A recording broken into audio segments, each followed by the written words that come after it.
I wasn't expecting anything unusual that morning, just a quick favor.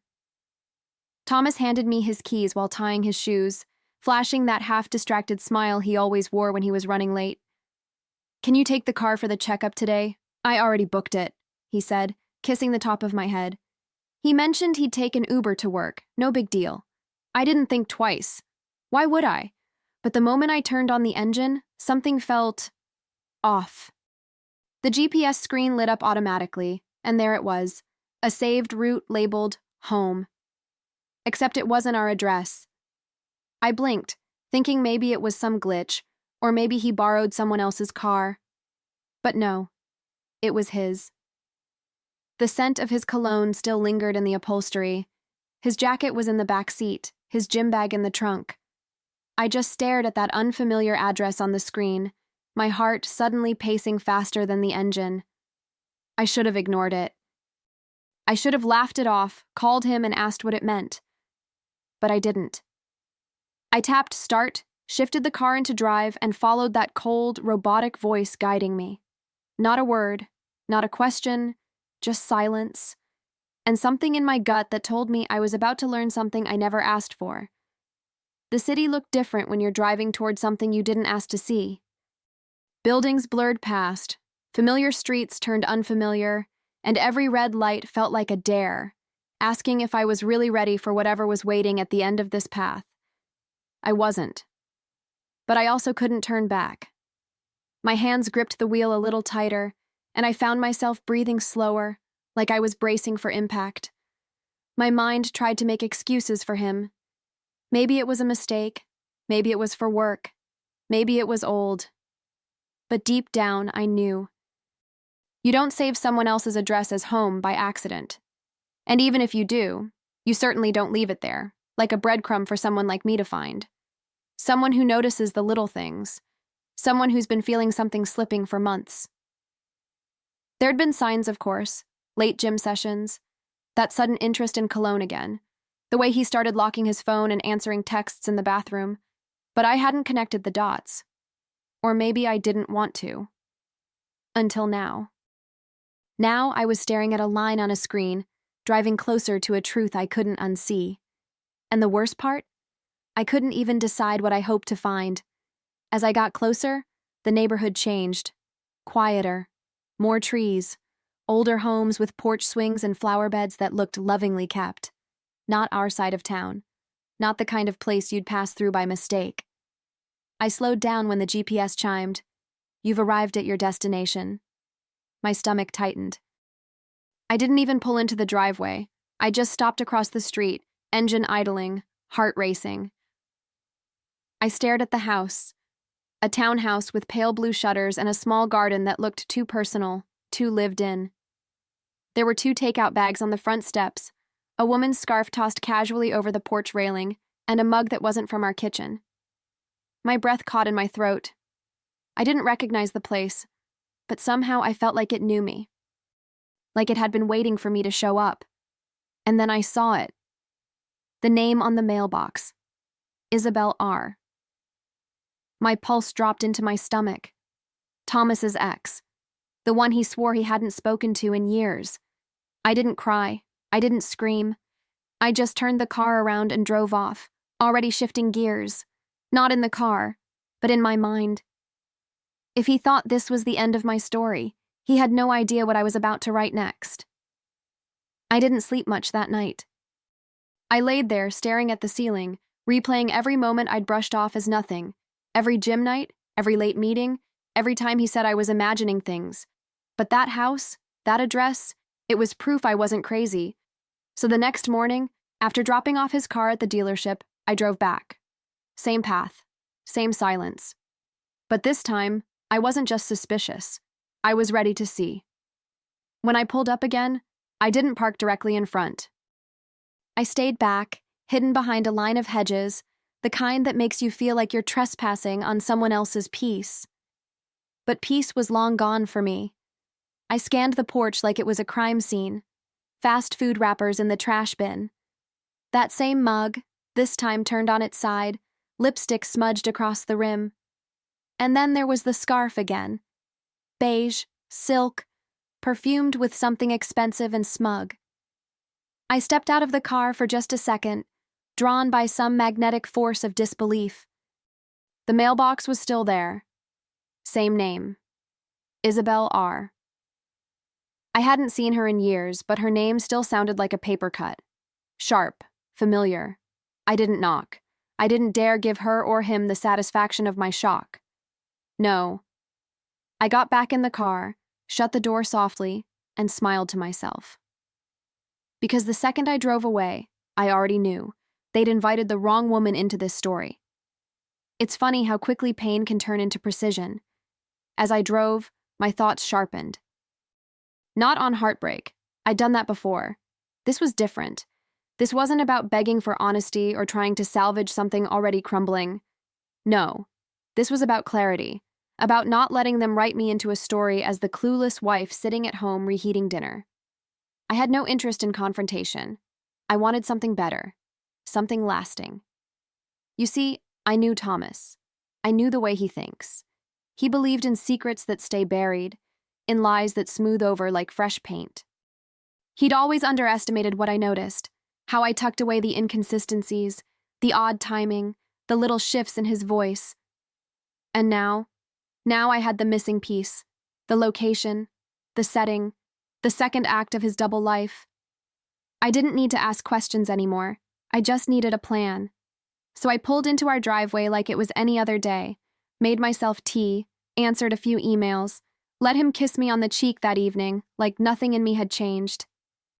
He didn't even see it, that subtle shift in my eyes. That was the thing about men like Thomas. They mistake silence for softness, but my silence was strategy. Because if he wanted to live two lives, I was going to make sure he remembered exactly who he left out of both. That night, I watched him from across the dinner table. He was laughing at something on his phone, probably a meme, or maybe a message from her. The thought didn't even sting anymore.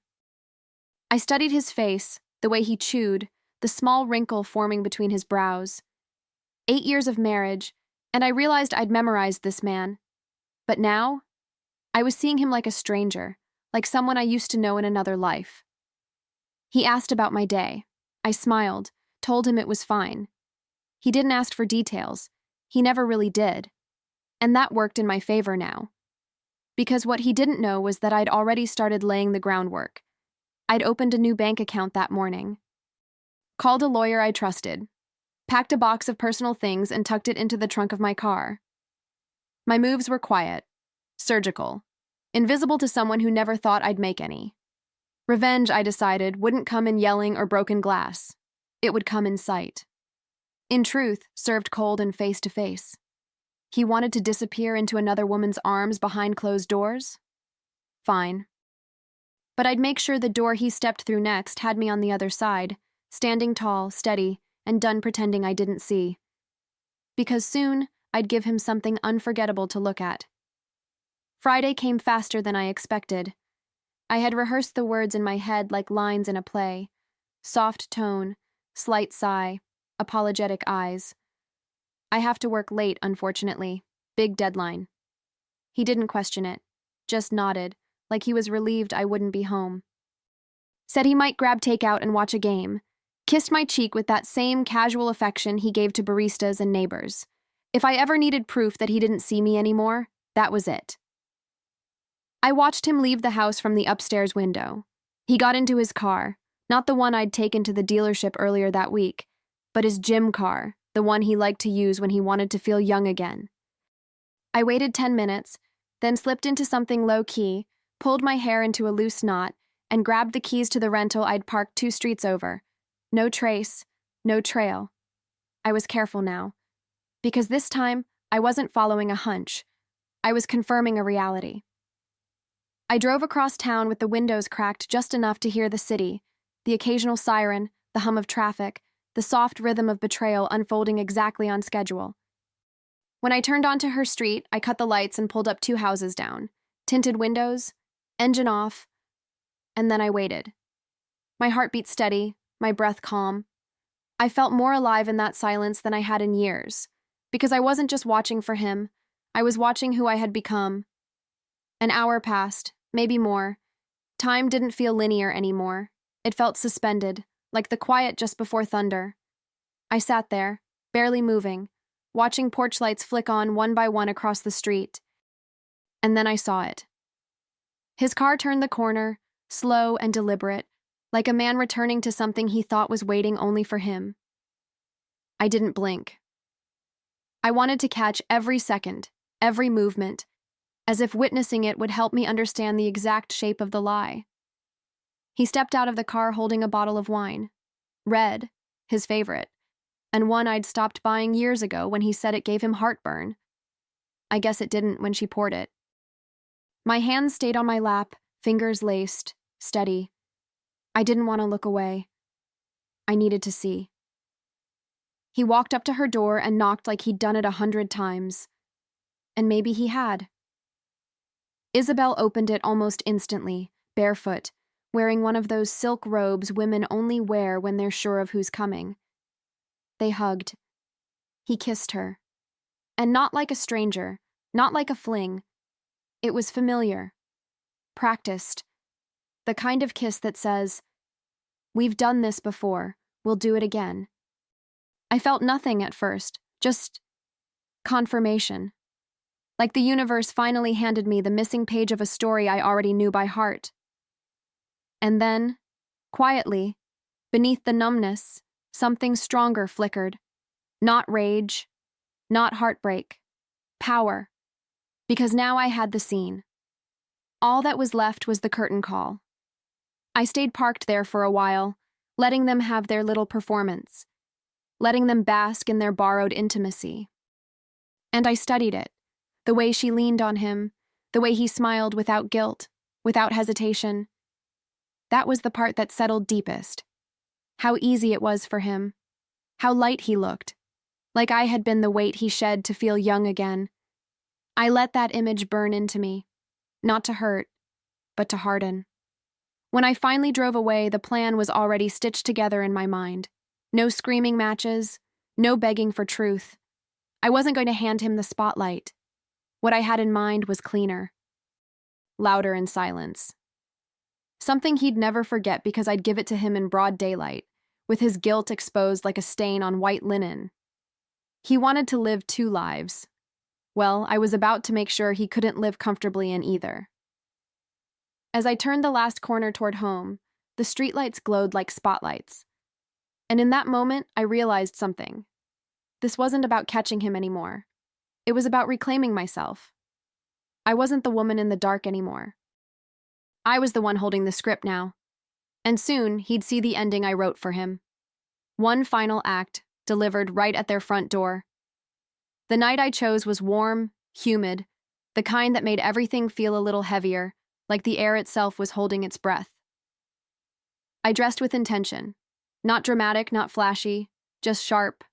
Black heels, clean lines, hair pinned back, a quiet storm in the shape of a woman.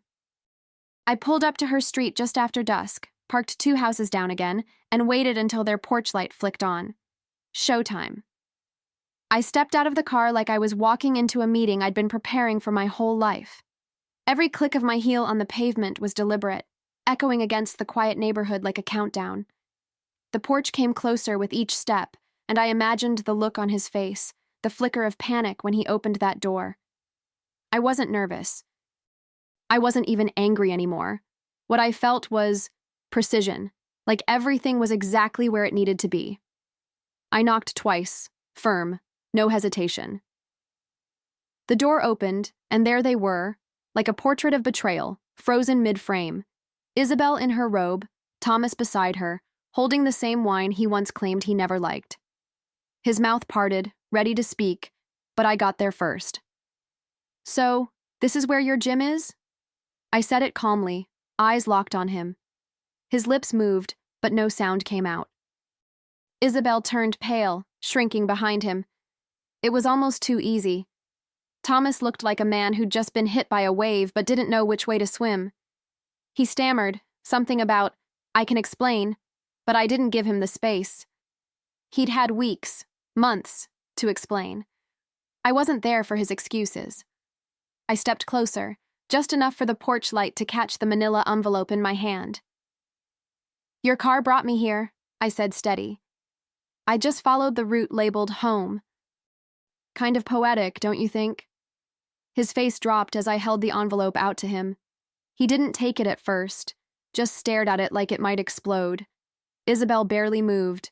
She stood back, one hand on the doorframe, lips pressed so tight they were almost white. I turned slightly to her, not out of pity, but clarity. You knew, didn't you? I asked. She flinched. That was all the answer I needed. My attention went back to him. Inside, you'll find bank withdrawals, Uber receipts, and a letter from my attorney. The silence between us was so loud it rang in my ears. He finally took the envelope with a shaking hand, and I almost pitied him. Almost. Now you don't have to lie anymore, I said softly, like I was giving him a gift. You can stay here, with her, with nothing to hide behind. I turned before either of them could answer. There was nothing more to say. The show was over. And I was the only one who left with dignity. I walked back down that sidewalk like I owned it. Not rushed, not dramatic, just deliberate. The heels I wore weren't just fashion. They were armor. Each step was a statement. I saw everything. I lost nothing. And I'm done waiting for apologies. Behind me, the door stayed open for a few seconds too long before I heard it click shut. Good. Let them sit in it. Let them replay that moment like I had replayed so many of his excuses. When I slid into the driver's seat, I took a deep breath. Not shaky, not sad, just final. There was no victory dance, no burst of adrenaline, just the soft, steady beat of peace finally pushing through my chest. I didn't need to scream to be heard. I didn't need revenge soaked in fire. I delivered the truth in a paper envelope under a porch light, and I knew he'd remember it every time he walked past that door. I drove home with the windows down, the night air brushing against my face like it was cleansing something I didn't even realize I'd been carrying. My hands didn't shake. My heart didn't ache. And in that quiet space between headlights and street signs, I started thinking about the life that was waiting for me now. The one without secrets, without shadows, without someone else's lies pressing into my skin. It's been a month since that night. A month since I stood on that porch and handed over every ounce of silence I'd carried for too long. Now, my mornings start with sunlight pouring through floor-to-ceiling windows in an apartment that smells like lavender and fresh coffee. The city hums below me, distant but comforting. And for the first time in years, I wake up without that weight in my chest, the one I didn't even realize I'd been dragging behind me. My new place is small but bright, high up enough to see the skyline, low enough to still feel grounded. I filled it with things I love, soft blankets, old books, mismatched mugs that somehow feel like home. I don't check my phone obsessively anymore. I don't second-guess my instincts. I don't wait for footsteps or explanations. There's quiet here, not the kind that comes from being ignored, but the kind you earn when you finally choose yourself. Thomas has called, texted, emailed, even sent flowers once, all unanswered, unopened, unseen. I didn't need closure. I gave it to myself the moment I walked away. And Isabel? She left him 4 days after I did. Guess she wasn't ready for the version of him that didn't come with secrecy. In a twisted way, I suppose she and I finally had something in common. We both realized he was never really worth staying for. Sometimes people ask me if I miss him, if I miss the life we built, the routine, the shared memories. I don't flinch when they ask. I don't need to lie. Because the truth is, I don't miss anything I had to chase down in the dark. I don't miss guessing, shrinking, waiting. That life was stitched together with silence and patched over with excuses. It was never built to last. I just kept holding the seams together too long. Now I spend my evenings differently. Sometimes it's wine by the window, a good book curled in my lap. Sometimes it's dinners with friends who look me in the eye and ask how I'm really doing, and actually want the answer. There's laughter now, the kind that feels real, like it comes from the deepest part of me, untouched by doubt. I didn't just lose a husband. I lost a version of myself that tolerated less than she deserved. I think the most surprising part of starting over is how much peace there is in the unknown. There's no map, no GPS route for this new life. Just instinct and space and a whole lot of quiet. But that's what makes it beautiful. Every choice is mine. Every day I get to decide who I am, without anyone else's shadow hanging over it. And that, I've learned, is the most powerful kind of freedom. The other night, over dinner, a friend asked me if I ever think about going back. To him, to that life. I smiled, took a slow sip of wine, and looked out over the lights of the city. No, I said. Because I remember who I was back then, and how long I stayed hoping he'd become someone he never was. She nodded, but I think what really answered her was the calm in my voice. The quiet that comes when you're finally done pretending. There's something poetic about it all, isn't there? His own car, his own GPS, led me to the truth. The very system designed to guide him home became the thing that set me free. Life has a way of revealing what's meant to be seen, even when you're not looking for it. I wasn't searching for betrayal that morning, but once I saw it, I couldn't unsee it, and I'm glad I didn't, because it showed me exactly where I stood and where I refused to stand ever again. So no, I don't miss him. I don't miss the old life. I don't even regret what happened. The wrong address turned out to be the right direction. And sometimes that's all you need, a detour to finally find your way back to yourself.